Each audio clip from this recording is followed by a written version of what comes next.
پښتونخوا ملي پارټي کارکونان مهرباني کوي نور بیل خبرې نه درته کوم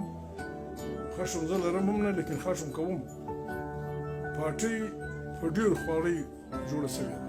په ډېر لوی قربانۍ دې هلته رارسېدلې تاسو موږ یاران لګیا دي پروا نه لري پښتانه انشاءالله باک به نه پکوي اوس بلکل د پښتنو کاروان خاص بلکل زویستی په همت پر لار روانېږي نو پښتانه وایي چې کلي په نامه لري یو خوی تر نور ښه ده مهرباني به کوئ دا خپل جدوجهد به جاري ساتو هېڅ پښتونخوا ملي پارټي بله ګناه نه ده کړې نواب صاحب تاسو ته وویل پښتونخوا ملي پارټي دا ګناه کړې ده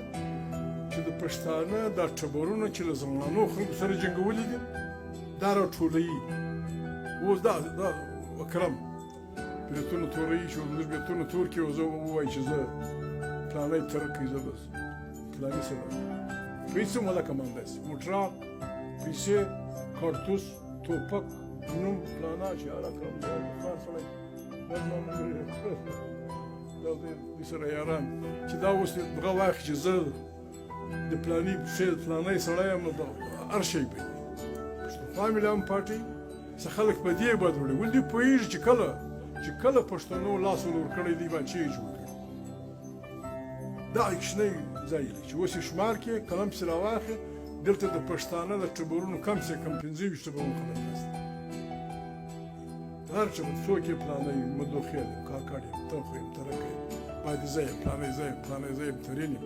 دغه ناسته ما مخکې هم ویل دي دغه ناسته نواب صاحب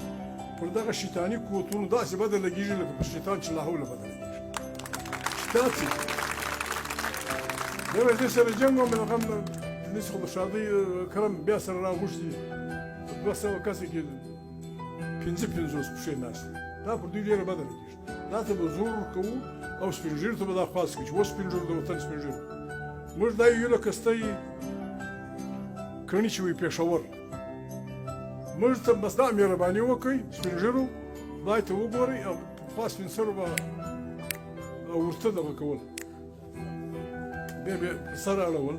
ته یې هغه را برابر کړي موږ دی کارګري کړو خدای کول دی بهترینه کمبله به در جوړه کړو چې جامه درته یاست داسې بس هغه کمبلې جوړېدو ته یې عزیزانو ګرد کارکنان یاست مخکښان یاست زورول یاست د دې کام نمایندګان یاست تجارت و زندگی موږ خبرې به بیا کوو وخت ناوخته دی د یو چا واده خبره هم کړې ده موږ چشتیان ملګرو واده و ملګر به راځئ